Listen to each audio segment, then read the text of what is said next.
정봉은 양주 여강군 안풍현 출신으로 어렸을 때부터 날래고 용맹하여 소장에 임명되었고 감령, 육선, 반장 등 오나라에서 날고 기었던 장수들의 휘하에 소속되어 활약했습니다. 그리고 정봉은 수차례 정벌에 따라가 싸울 때마다 항상 군공이 다른 사람들보다 월등하게 뛰어났다고 하며 매번 적장의 목을 베고 적의 깃발을 빼앗았는데 이와 같이 몸을 아끼지 않고 전투에 임했기 때문인지 상처를 입기도 했습니다. 그리하여 정봉은 그 공을 인정받아 점차 승진해 하급 무관에서 편장군의 자리에 올랐고 송곤이 죽고 손량이 황제로 즉위했을 때는 광군 장군에 임명되고 도종후에 봉해줬으니 오로지 능력만으로 장군의 자리에 오른 것입니다. 또한 정봉이 감령, 육선, 반장의 휘하에 속했다는 것을 자세히 언급하지 않을 수가 없는데 감령은 남군 공방전에 참전해 조인의 군대와 싸웠고 유수에서는 정예 병사 100명만으로 조조의 진영을 공격해 혼란에 빠뜨렸습니다. 육선은 관우 정벌전에 참전하여 여몽이 강릉을 위무할 때 형주에 남아있던 총나라 군대를 모두 격파했고 이릉대전에서 유비의 봉군을 처참하게 박살냈으며 석종에서는 조휴의 10만 정예군을 물리치는 등의 활약을 했습니다. 반장도 육선과 마찬가지로 관우 정벌전, 이릉대전에 참전했고 조비의 1차 남정 때 강릉에서 조진과 하우상이 지휘하는 위나라 정예군과 맞붙었습니다. 따라서 정봉이 감령, 육선, 반장 휘하에서 다른 사람들보다 월등하게 뛰어난 군공을 세웠다는 기록이 사실이라면 그는 오나라가 벌인 굵직한 전투에는 대부분 참전하여 엄청난 군공을 쌓았다는 말이 됩니다. 물론 그때 당시만 해도 정봉은 지휘관이 아닌 하급 무관에 불과했기 때문에 그가 어떠한 활약을 했는지에 대한 기록은 상세하게 남아있지 않지만 분명히 엄청난 위용을 보여줬을 것으로 추정됩니다.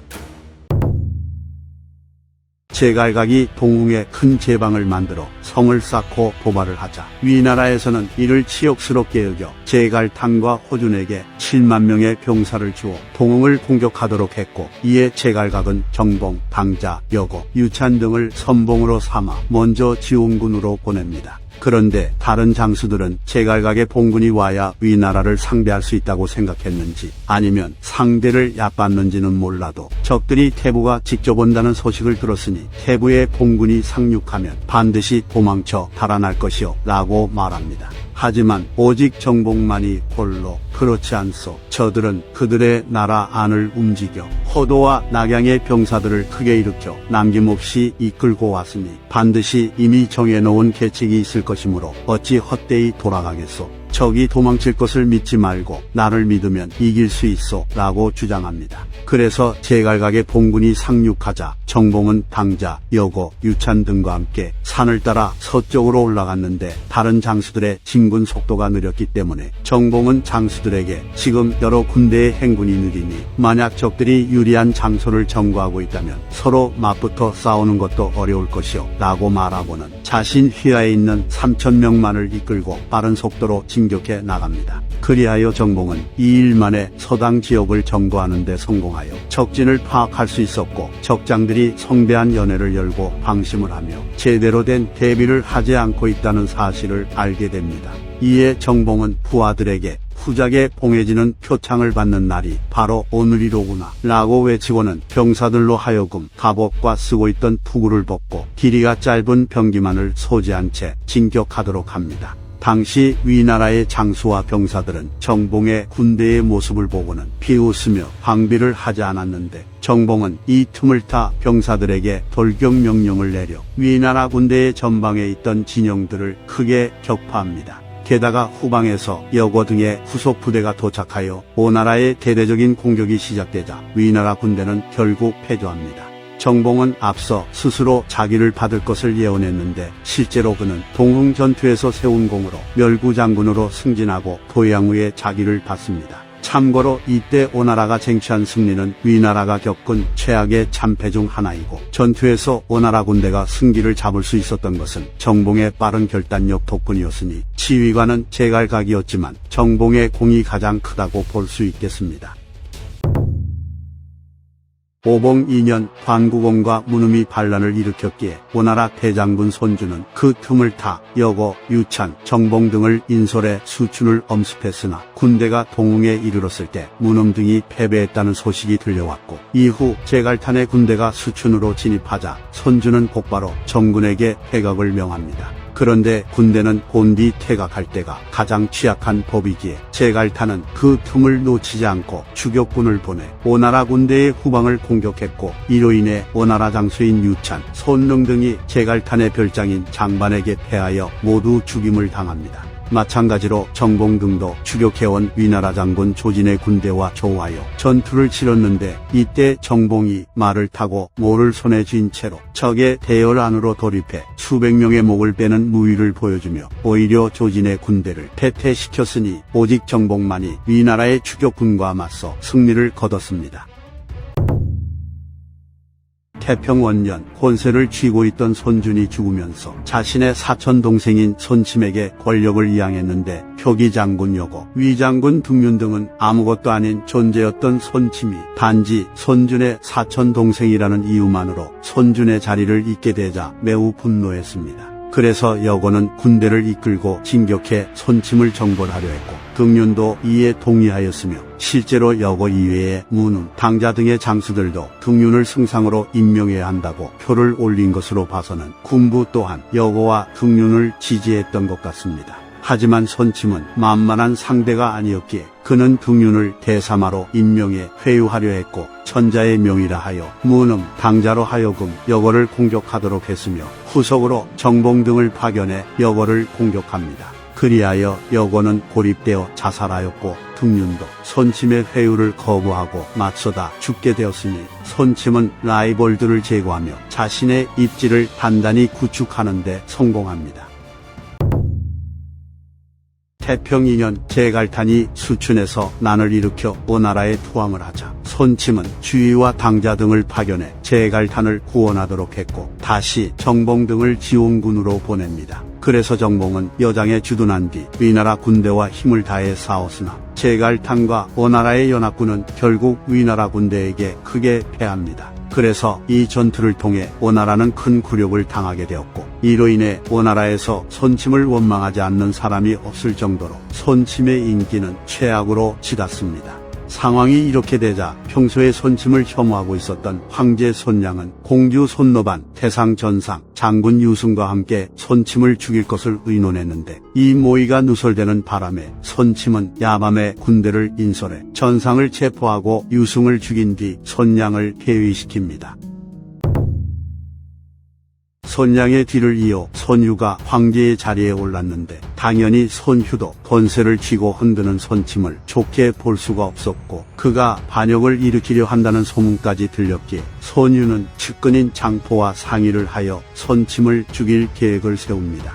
이때 장포는 손유에게 정봉이 비록 문관의 재능은 떨어지지만 계략이 보통 사람보다 뛰어나니 능히 큰 결단을 내릴 수 있습니다 라고 말하며 정봉을 추천합니다. 그래서 손유가 정봉을 불러 손침이 국가의 권력을 쥐고 장차 반역을 일으키려 하니 장군과 더불어 손침을 죽이려 하오 라고 말하자 정봉은 손유에게 승상의 형제와 우당들이 매우 흥성한 데다가 사람의 마음이 같지 않아 마침내 제압할 수 없을까 두렵긴 하지만 한 해의 마지막을 기리는 모임인 나패를 열어 그 틈을 타 폐하의 병사들로 죽이면 될 것입니다 라는 조언을 합니다. 그리하여 손유는 정봉의 계책을 받아들여 모임을 이유로 손침을 불렀고 이에 손침은 모임에 참석합니다. 그러자 정봉과 장포는 기다렸다는 듯이 좌우에 눈짓을 하여 손침을 사로잡았고 마침내 그를 죽이는데 성공합니다.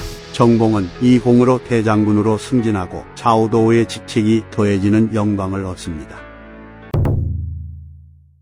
손유가 죽은 뒤 정봉은 승상 복양흥 등과 함께 만욱의 말을 따라 손호를 황제로 모셨기에 우대삼아 좌군사로 승진합니다. 도정 3년 9월에 손호가 직접 동관으로 출진하며 정봉과 제갈정에게는 합비를 공격하게 했는데 같은 해 11월에 정봉 등은 작피로 나아갔으나 진나라의 안동 장군 사마준 등에게 막혀 퇴각합니다. 건영 원년 정봉이 다시 군대를 이끌고 진격해 서당에 주둔한 다음 진나라의 고향 지역을 공격하려 했으나 고향의 백성들은 이를 눈치채고 모두 떠났고 이에 정봉은 어떠한 이득도 얻지 못합니다. 그리고 이 소식을 들은 손원은 분노하며 급발진을 했으나 차마 정봉을 죽이지는 못하고 정봉 휘하의 도군을 죽였는데, 도군이란 군대가 행군할 때 대오의 선두에 서서 군대의 방향과 속도를 조절하는 사람이라고 합니다. 건영 2년 정봉이 왕으로 진격해 들어갔으나 양주자사 변홍이 공격해왔기에 물러납니다.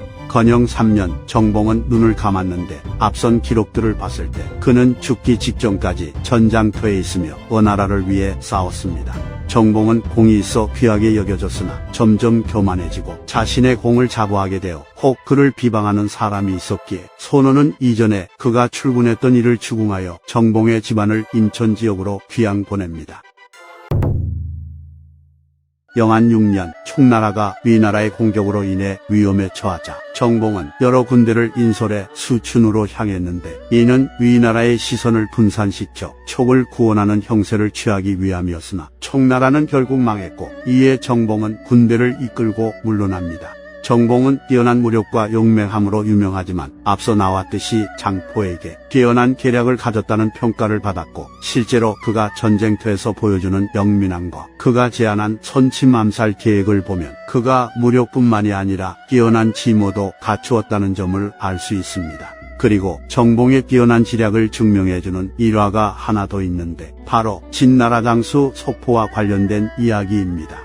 먼저 서포라는 인물에 대해 이야기하자면, 서포는 제갈탄이 반란을 일으켰을 때 위나라의 군대를 인솔해 반란을 진압하는데 가장 큰 공을 세운 인물로, 그는 제갈탄의 난이 진압된 뒤 회남의 민심을 위엄과 덕으로 잘 다루어 많은 사람들이 탐복할 정도였다고 하니 그는 문무모두의 재능을 갖춘 인물이었습니다. 그래서 정봉은 서포를 제거하면 진나라 정벌이 쉬워질 거라 여겼고, 이에 서포에게 편지를 써서 서포와 진나라 조정 사이를 이간질하려 합니다. 그리고 당시 회남 지역에서는 궁중의 큰 말은 거의 당나귀가 되었는데 큰 돌이 눌러서 길을 펴지 못하네 라는 동요가 유행했는데, 아마 정봉이 만들어서 퍼뜨린 동요로 추정됩니다. 이로 인해 서포가 비천한 출신이라 하여 그를 가벼이 여기고 있었던 해북강군 왕침이 이계책에 속아 넘어가 곧바로 조정에 표를 올려 서포가 원나라와 내통을 하고 있다고 알렸고, 마침내 서포는 중앙으로 소환되었으니 모두 정봉의 계책대로 된 것입니다.